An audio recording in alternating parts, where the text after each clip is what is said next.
Good morning, it is time to try and fit the trunk and the trunk hinges to this Glass 32. So in the last video I've dropped in the trunk lower panel, bonded that in, etc. That's now going to allow me to drop this inner skin in. God knows what this big bump is, never seen that before. However, I might be able to spin it on my head. But anyway, so yeah, hopefully we can get this in, and then obviously we can look at mounting the hinges to this, because we need to obviously do some kind of spreader plates on the inside out of steel, bonding them in before obviously putting the outer skin on. There's going to be 2 skins, not 4 skins, so it's just inner and outer on this. But yeah, basically, let's just get it mashed in. I think I'm going to need to modify some of the fiberglass on the car, but I don't know. So yeah, mash, let's go.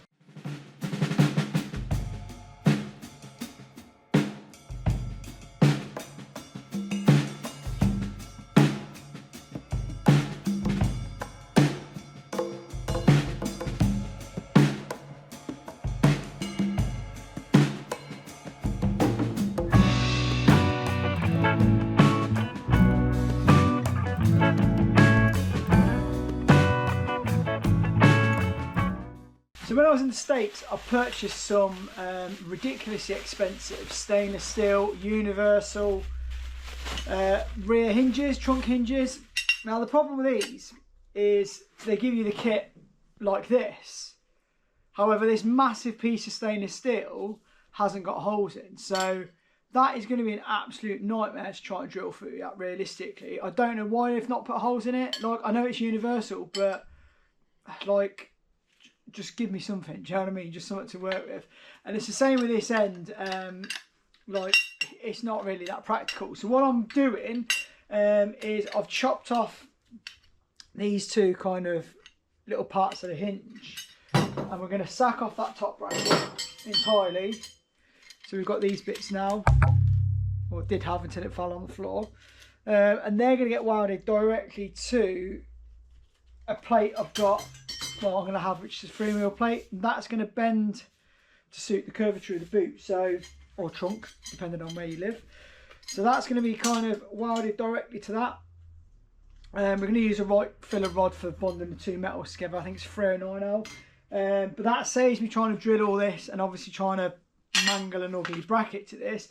It's going to be a lot neater just having those just welded directly to it. So that's the plan with that. And then the other end of the hinges themselves, instead of drilling through to kind of mount this to the inner boot kind of skin, I'm going to end up getting the angle where I need it, and then I'm going to weld this bracket onto here, because the welding stainless steel is, for me, is going to be a lot quicker and easier than trying to drill through this and getting the holes in the right place. It's just going to be easier to push this up where it needs to be, drop a TIG tack in it, a TIG tack, not a tic tac, and go from there. So yeah, I would not recommend these hinges, in all honesty. If you're going to get these hinges, get the mould steel ones. I paid loads extra for them to be polished stainless, and it's nothing but a hindrance. So yeah, I'm going to start clamping this in to get the curvature. I'm going to chop the other top bracket off, and then try and do everything with clamps, mark up where it needs to do, weld it, and go from there.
you can see, we have epoxied the bracket and it's ready to be bonded in. So I'm going to run some methacrylate all the way across here and G-clamp it till that's structurally bonded in, and then once that's bonded and everything's kind of gone in terms of fumes, I'm going to then just do some kind of stitch welds with a TIG. Now it probably doesn't need these bits on it anyway, but it is nice just to have something to tie into the cage. So yeah, let's get gluing.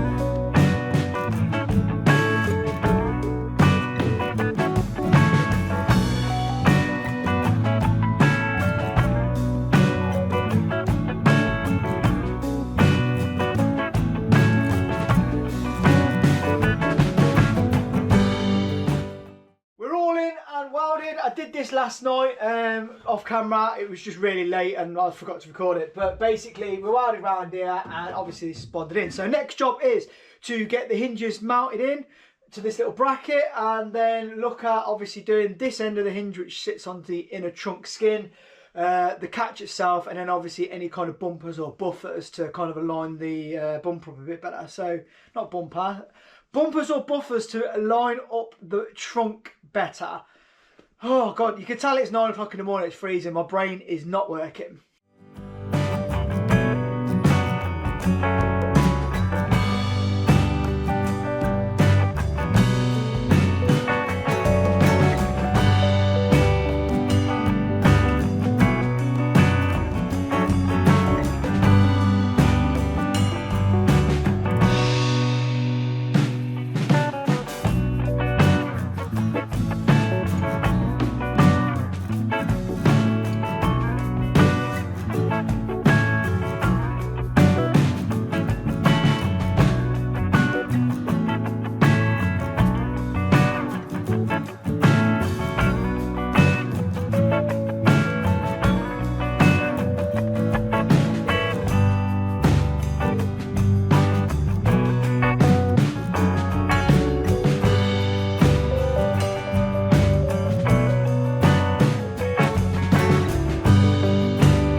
So, a quick word of warning, do not do what I've done and assume that the markings on the fiberglass mean that the holes are in the correct place. Now, there was a recessed kind of circle, which is where obviously it looked like the hole was for drilling through to put the trunk handle on. However, after doing a quick measure, it's basically ½ an inch out, which is ridiculously annoying. It obviously needs to line up with the central section to have everything obviously centralised in the car. So, basically what I've done with the steering column previously, I've had to cut an old bit of fiberglass out. I've just had to bore the hole out a bit bigger. We're going to tape it in, we're going to methacrylate it in so it's solid, and then we're going to re-drill it in the correct place. Really annoying, didn't want to be doing this. Assumed that obviously all the markings would be in the correct place, but just goes to show that it isn't. So if you're doing this kind of thing, just double check markings are in the right place with the measuring tape. Oh.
that piece of metal, and then obviously you couldn't really see anything else. I've been kind of crawled into a trunk with the lid down. I can't get a camera in there. But what I've done is essentially used the original 32 bracket and welded that to the bit that I bent up, popped 2 holes through, and then on another bit of 3mm, I've got some nuts welded to the back, and that works as a spreader plate. So what's going to happen, basically like everything else on here, this is going to be bonded to the back of the fiberglass. Obviously there's 2 holes through the fiberglass, and then this top bit can be bolted straight into it.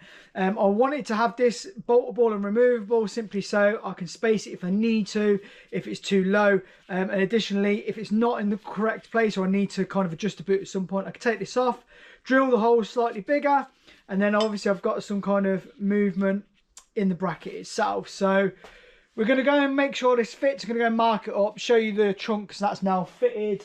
Hopefully this will just be bonded in, and then it's all that's going to be left to do is make up the mounting section for the trunk support, which is kind of that little dangly thing on the left hand side. So let's go and have a look.